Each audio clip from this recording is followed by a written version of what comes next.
All right, so welcome back. It's been about 7 or 8 months. I got locked away with school and work and a whole bunch of other stuff in life, so I apologize if anyone here missed me. However, I started to get some free time back, and now I want to get this going again. This is probably going to be like the least scripted video that I've done. I try to do takes with less stutters, hesitation, and so on and so forth. I try, but I don't always succeed. So this is going to be a bit more freeform, but so will the other ones. These next 2 or 3 videos are probably going to be a little ranty, but we've had a lot of developments over the last few months that I've been gone, and I tried cramming it into one video. I wrote out a whole script, wrote out some notes, got footage, images, etc. Doesn't matter. We've got a lot of news that has happened, especially with Computex that has happened. So we're going to break that down. But right now, I want to discuss something, and that's if you want to get into messing with ARM for hardware-related reasons, I figured it would be kind of smart to at least go over the options that we currently have as of June 12th, 2026. I'm also going to go into in another video the options that are coming out in the future and why they may or may not be significant. But I want to really just kind of start hammering it out now, just so people are a bit more aware of what we can do. For starters, we'll get this off right now. Probably my pride and joy right now is this Raspberry Pi 5 being kind of like the obvious first pick. By itself, it's not that strong. It has 4 A76 cores at 2.4 gigahertz. 8 to 16 gigs of RAM to be practical about it. Honestly, either's fine. You're not really gonna stress it too much. But what it can do is with some changes to the kernel, you add on some packages, recompile it. You can get an AMD GPU running on here significantly faster than you can on a lot of other platforms. And AMD GPUs, at least at the moment, are the only ones that kind of work. I know there's been some work with Intel Arc and some of the NVIDIA cards, but right now, to my knowledge at the moment, that's still ongoing, and who knows, maybe in the future, that'll end up working fine. But if we're lucky, in the next 2 years or so, the Raspberry Pi 6 will have come around, and hopefully, it'll just supplant it anyway. But we'll have to wait and see on that. Intel. Dude, this is amazing. All right, now I guess next would be the Radza Orion 06. Now, this was a board that I was very, very excited about. It is modern cores, A720s. You got 8 of them, and then 4, I believe they're A520s, the efficiency cores. And you had upwards of like 64 gigs of RAM, a lot of USB, standard PCI Express. You had standard 24-pin power. The cooler on it kind of sucks, but you can swap it out with, I think it's a thermal take or thermal right, one of the small low profile coolers. I have a picture of it. I'll throw up, but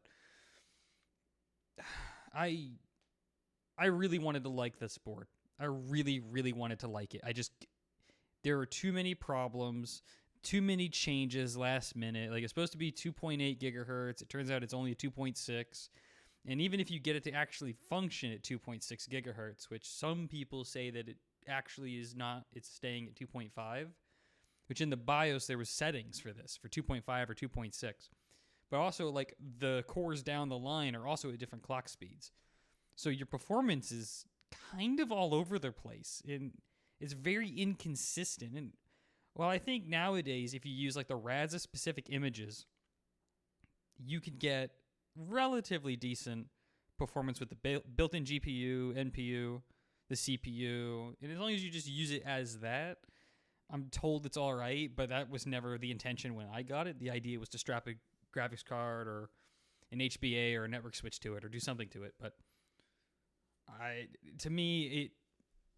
didn't use it enough. It was supplanted by another device that I'll get to later. Right now, to me, if I were to recommend it, it had the dual 5 gig NICs, which was impressive, but for what I was trying to use it for, which was more, think of it like just a standard workstation, to me, it was kind of a pass. I ended up selling my board to a friend of mine, and I don't think I'm going to get another one. Something with a bit better support, maybe in 2-3 years from now, it'll be better, but we'll have to wait on that. But yeah, so that's how I feel about the Orion 06. But let's carry on. Where do we even begin? The Orange Pi 5, I believe, is one of them. There's a lot of these boards. You type in RK3588, you're going to see a large number of these boards. They're kind of all over the place. Now, the RK3588 by itself is actually pretty useful. You could do quite a bit with it, and it's a pretty low-powered chip. And I don't have a device with it personally. To me, the Raspberry Pi 5 and the Orion 06 at the time were good enough for what I was trying to do. However, I have seen people getting GPUs, AMD GPUs specifically running on this. And I have seen other cards such as like networking. I know the Rock 5 ATX, I believe it has dual 2.5 gig NICs on it, which is pretty handy. And honestly, you can get these things with like 16 gigs of RAM for a pretty good price. At least when I was looking at it, but maybe not now, give or take.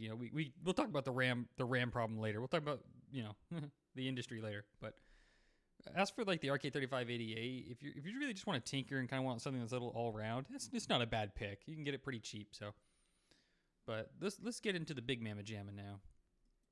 All right, now we are at the mother of all boards that I own. So last May, June, somewhere around that, I managed to get my hands on a Ampere Q8033. This was an 80 core at 3.3 gigahertz server CPU. Now, I was already familiar with how the Raspberry Pi performed, and I was also aware that the Neoverse N1 cores are a little similar to the A76s, although some slight changes to them. Now, having an extra 300 megahertz on top of the overclock that I had on the Pi 5 would have been a dream. However, I could barely get a 3 gigahertz overclock on mine personally, and typically mine settled in at around 2.8 gigahertz. So having the extra megahertz, to me, felt like this would have been a no-brainer. Plus having the extra memory channels, too. I ended up managing to squeeze out a ASRock Ultra motherboard with 8 channels, like ungodly amount of PCI Express 4.0. Has like dual 10 gig NICs, a 1 gig NIC, IPMI with its board management controller. It's got, again, more PCI than you could shake a stick at. I'll never be able to use it all. And at the time, I was using the Noctua cooler. However, as we speak right now, I have a Sliger chassis and a 3U chassis, and I've got a 3U cooler on it. It is going to get rack mounted. It's going to have a new job, which I'll get into later when I reveal a project that I'm working on. But this was kind of what supplanted the Orion 06, the Pi 5, and pretty much every other ARM system that I own. This system was extremely consistent. 80 cores, 3.3 gigahertz locked for the best performance. I don't have to worry about the CPUs boosting or anything like that. With 128 gigs of DDR4 ECC RAM, I was using at the time, I believe it was a 2 terabyte Samsung 970. But lately, it's pretty much all Optane at this point. I've got a dual Optane for boot drives in RAID 1, and I've got a 905P. And I'm looking to get my hands on some P4800Xs, and if I can maybe find one, a P5800X.